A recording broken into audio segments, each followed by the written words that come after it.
So today we're going to be taking a look at Night Warriors DarkStalkers Revenge. Or what I like to call it is DarkStalkers the animation, just because it's just easier to say. And this show is based after the fighting game from Capcom, which I'm pretty sure doesn't really need an introduction. It's basically like a horror version of Street Fighter. So with that said, now let's start talking about the story. So the Earth has pretty much went to shit, and all the humans are being taken advantage of by things called the DarkStalkers. And all the different Darkstalker characters are just like the ones in the games, and they're all trying to fight each other and trying to get their own personal goals. But the main characters that this story mostly focuses on is Dmitry Maximov, which is the character that is based after Dracula, and then there's Morgan the Succubus, who is usually rivalry with Dmitry.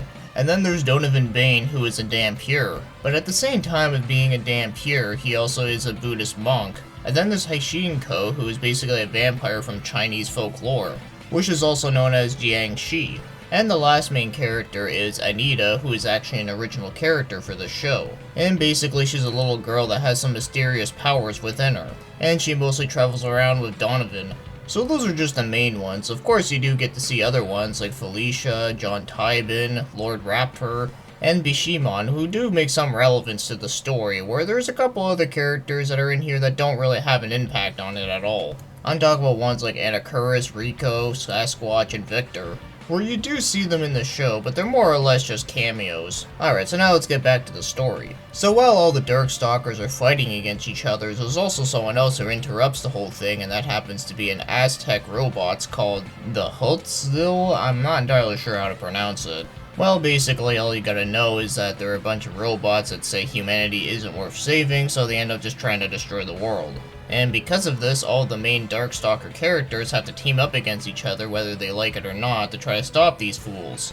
And that is pretty much it. I'm not even kidding, that's pretty much all I really have to say about the story here. But before we move on, one thing I would like to say is that while the story is very short and not really a whole lot to it, one thing you should suspect going into watching this one is that it's an anime based after a game, and a fighting game no less, and as you know, fighting games were not really known for having the most mind-blowing story ever.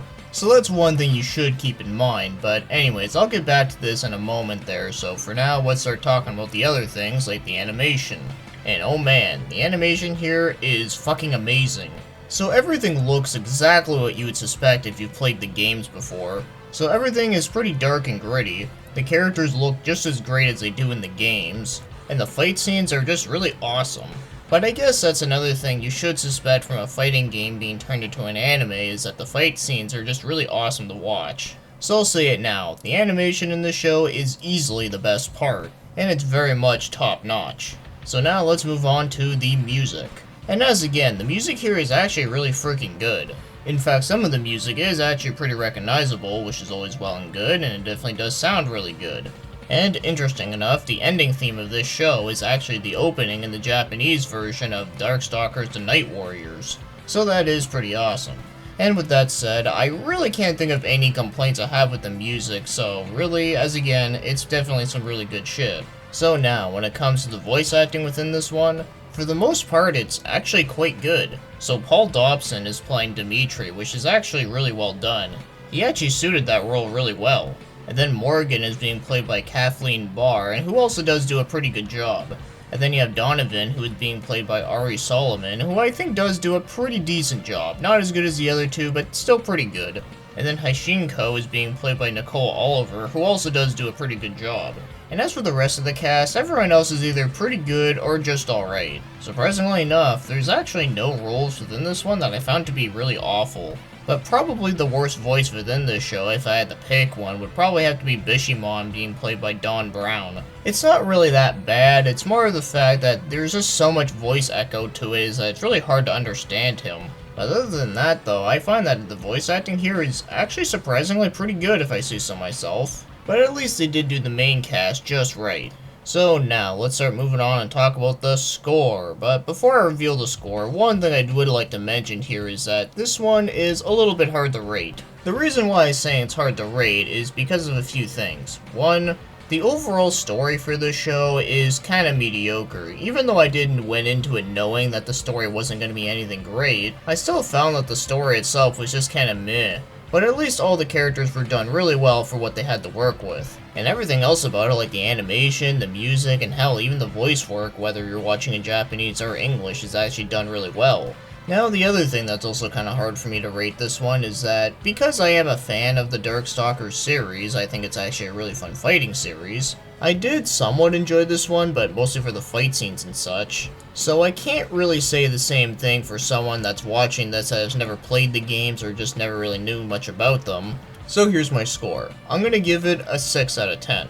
Now yes, I did like this one because yes, I am a fan of this series and I did like quite a few things about it, but the sad thing is that the story itself is just kinda not that good. But obviously, when I say it's not that good, I don't mean like it's so bad that it makes you want to smash your face against a brick wall. It's not that bad. I just really couldn't give much a shit about it. So like I said, if you are a fan of the game series, you might like some things about it, but mostly for mindless fun. But if you don't know much about the video game series, then I can't recommend it. So this series is really for the fans only. And even if you are a fan of the series, you'll pretty much only watch a show just to see the fight scenes and the animation overall. So if I say so myself, I think giving this one a 6 out of 10 is pretty fair, because this show really is just mindless fun for the fans.